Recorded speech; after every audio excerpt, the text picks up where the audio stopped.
Welcome back Nageshwar గారు.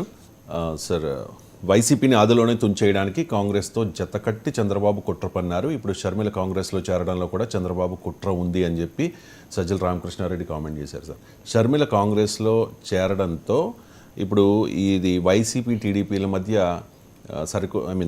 రాజకీయంగా విమర్శల పరంపర కొనసాగుతోంది. సో కుట్ర ఏదైనా ఉంటుందా? అంటే షర్మిల చేరకపోవడానికి కాదు, ఆంధ్రప్రదేశ్లో వర్షాలు పడకపోయినా చంద్రబాబు నాయుడు కుట్రే అంటారు వైసీపీ. సో అనుమానమే లేదు మీకు. ఆంధ్రప్రదేశ్లో తుఫాన్ వచ్చినా అది చంద్రబాబు నాయుడు కుట్రే అంటారు. టీడీపీ కూడా అంతే అంటుంది కదా. పెట్రోల్ ఛార్జీలు, డీజిల్ ఛార్జీలు పెరిగితే ఆ కేంద్ర ప్రభుత్వం నా ఒక్క మాట కూడా చంద్రబాబు నాయుడు అన్నాడు కదా, మోడీ వల్ల పెరిగిందని ఒక్క మాట అన్నాడు.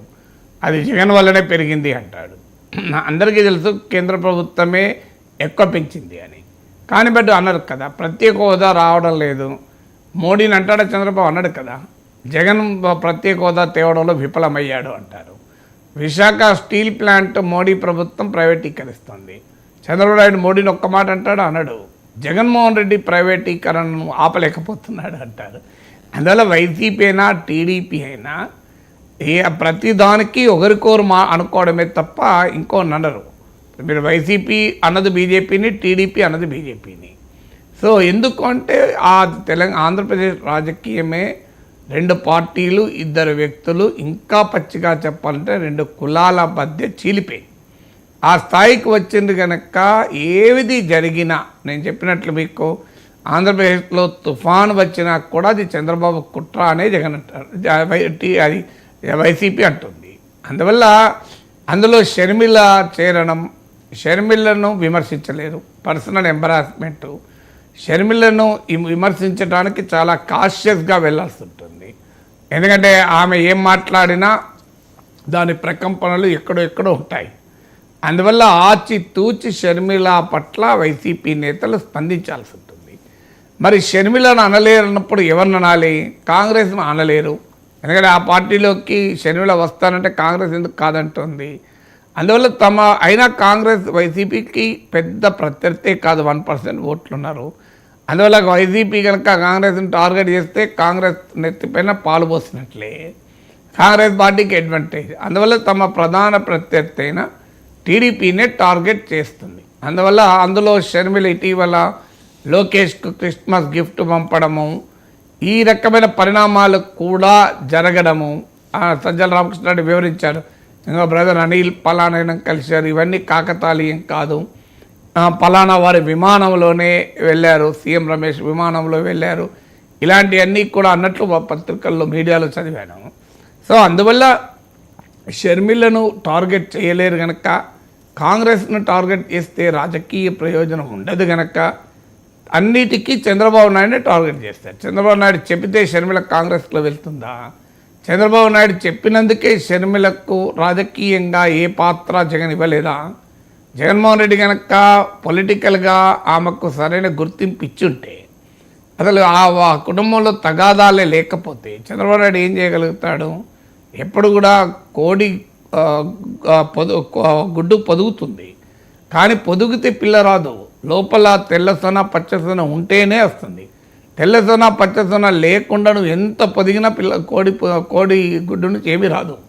అందువల్ల ఎక్స్టర్నల్ వారు ఎప్పుడు కూడా ఇంటర్నల్ డెవలప్మెంట్స్ను ఉపయోగించుకోగలుగుతారు తప్ప వాళ్ళే ఇంటర్నల్ డెవలప్మెంట్ సృష్టించలేరు.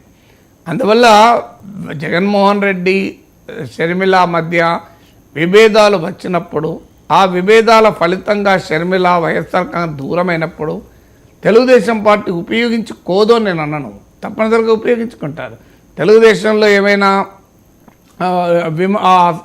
కుమ్ములాటలుంటే వైసీపీ ఉపయోగించుకోదా? ఇప్పటికీ కూడా ఎన్టీ రామారావు పైన వెన్నుపోటు రాజకీయం అని వైసీపీ అనకుండా ఊరుకుంటుందా?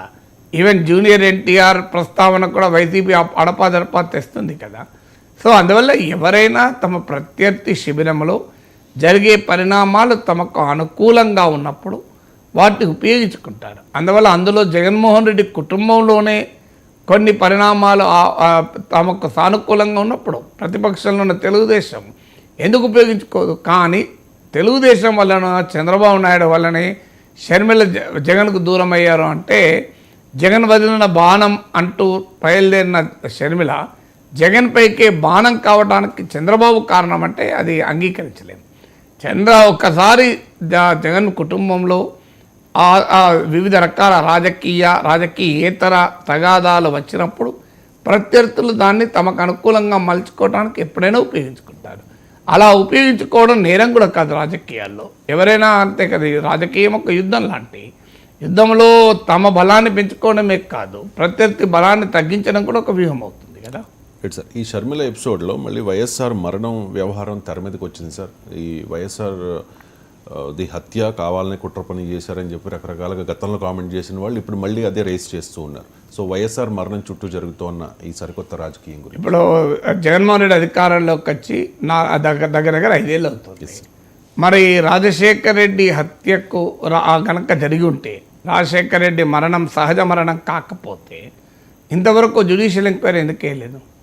ఓ సిబిఐ ఎంక్వైరీ డిమాండ్ గట్టిగా ఒత్తిడి చేయొచ్చు కదా. లేదు ఏదన్నా ఇంకా ఏపీ సిఐడి ఎంక్వైరీ వేయచ్చు కదా. ఇంతవరకు దాన్ని రాజకీయ పరంగా కూడా మాట్లాడలేదు కదా. అప్పుడు రాజశేఖర రెడ్డి చనిపోయినప్పుడు ఈ చర్చ జరిగింది. మన దేశంలో చాలా మరణాలపైన ఇలాంటి మిస్టరీస్ వస్తూ ఉంటాయి. ఇప్పటికీ సంజయ్ గాంధీ ప్లేన్ క్రాష్ పైన, లాల్ బహదూర్ శాస్త్రి మరణం పైన, సుభాష్ చంద్రబోస్ దుర్మరణం పైన ఇలాంటి థీరీస్ నిరంతరం వస్తూనే ఉంటాయి. అందులో రాజశేఖర రెడ్డి సమకాలీన రాజకీయ నాయకుడు కనుక ఆయన మరణం కూడా అసహజంగా వివాదాస్పదం అవుతుంది. ఆ రోజుల్లో పారిశ్రామికవేత్త పైన ఆరోపణలు ఇవన్నీ కూడా జరిగాయి. కానీ ఇంతవరకు ఏ రకమైన ఎస్టాబ్లిష్ అయితే కాలేదు. ఎలాంటి ఎవిడెన్స్ లేకుండా చేసేటువంటి ఆరోపణలకు క్రెడిబిలిటీ ఉండదు. నేను కేవీపీ రామచంద్రరావు, రాజశేఖర రెడ్డి ఆత్మగా పిలువబడే కేవీపీని ఒక ఇంటర్వ్యూలో అడిగాను, నా ఇంటర్వ్యూలోనే. ఆయన ముమ్మాటికి ఇది ప్రమాదమే అని కేవీపీ చెప్పాడు. అందువల్ల కేవీపీకి రాజశేఖర రెడ్డి పట్ల ప్రేమ తెలియదు కాదు. అఫ్కోర్స్ ఆయన కాంగ్రెస్లో ఉన్నాడు కనుక రాజశేఖర రెడ్డి హత్య అని ఆరోపిస్తూ ఆయన మరణం వెనుక కాంగ్రెస్ ఉందని ఆరోపణలు చేస్తున్న వారు కేవీపీ చెప్పిన దాన్ని అంగీకరించకపోవచ్చు. కానీ వైఎస్ఆర్ కాంగ్రెస్ అధికారంలో ఉండగా, అందులో రాజశేఖర రెడ్డి కొడుకే ముఖ్యమంత్రిగా ఉండగా, రాజశేఖర రెడ్డిది మరణం కాక హత్య అయితే ఎందుకు కూరుకుంటాడు? దానిపైన విచారణ జరుపుకుంటూ ఉండడా?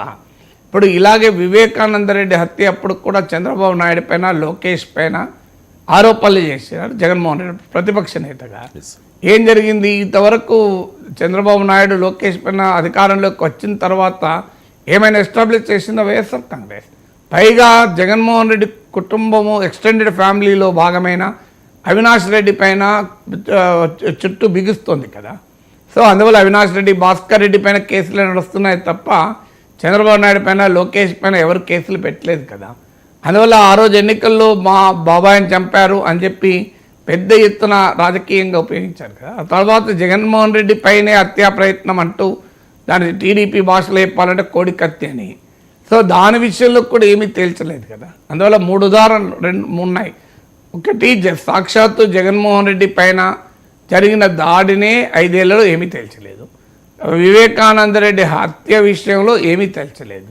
ఇప్పుడు తాజాగా మళ్ళీ రాజశేఖర రెడ్డి మరణాన్ని తీసుకురావడం. అందువల్ల ఈ రకమైన ఆరోపణలు చేయడం అది వికృత రాజకీయం అయితే తప్ప గౌరవాన్ని పెంచదు. అది ఎందుకు అనేది అందరికీ అర్థమవుతుంది కదా. వైఎస్ షర్మిల కాంగ్రెస్లో చేరింది కనుక, రాజశేఖర రెడ్డి బిడ్డగా నేను రాజకీయం చేస్తానని చెప్తోంది కనుక, రాహుల్ గాంధీని ప్రధాన చేయడమే మా నాన్న కోరిక అంటోంది కనుక, రాజశేఖర రెడ్డి పొలిటికల్ లెగసీ కొరకు జగన్మోహన్ రెడ్డితో ఇంకో కంటెండర్ వచ్చారు షర్మిల రూపంలో. సో దాన్ని డిస్క్రెడిట్ చేయడానికి, ఆ ప్రాసెస్ను కాంగ్రెస్ రేపు చేయబోయే కృషిని డిస్క్రెడిట్ చేయడానికి, రాజశేఖర రెడ్డి వారసత్వాన్ని ఎంతో కొంత సొంతం చేసుకోవడానికి షర్మిల ప్రయత్నం చేస్తోంది. వైసీపీలో ఉన్న అసంతృప్త నేతలకు కూడా షర్మిల వైపు చూస్తున్నారు కనుక, ఆళ్ళ రామకృష్ణ చేరారు కనుక, దాన్ని డిస్క్రెడిట్ చేయడానికి వైసీపీ వర్గాల నుంచి వస్తున్న ఒక రాజకీయ వ్యూహమే. కానీ ఆ వ్యూహం ఫలిస్తుందని అనుకోను, ఒక రకంగా వికటిస్తుందేమో. జగన్మోహన్ రెడ్డి గతంలో ఆరోపణలు చేసిన ఆ పారిశ్రామికవేత్త సిఫార్సు చేసిన పరిమళ నత్వానికి రాజ్యసభ కూడా ఇచ్చారు సార్.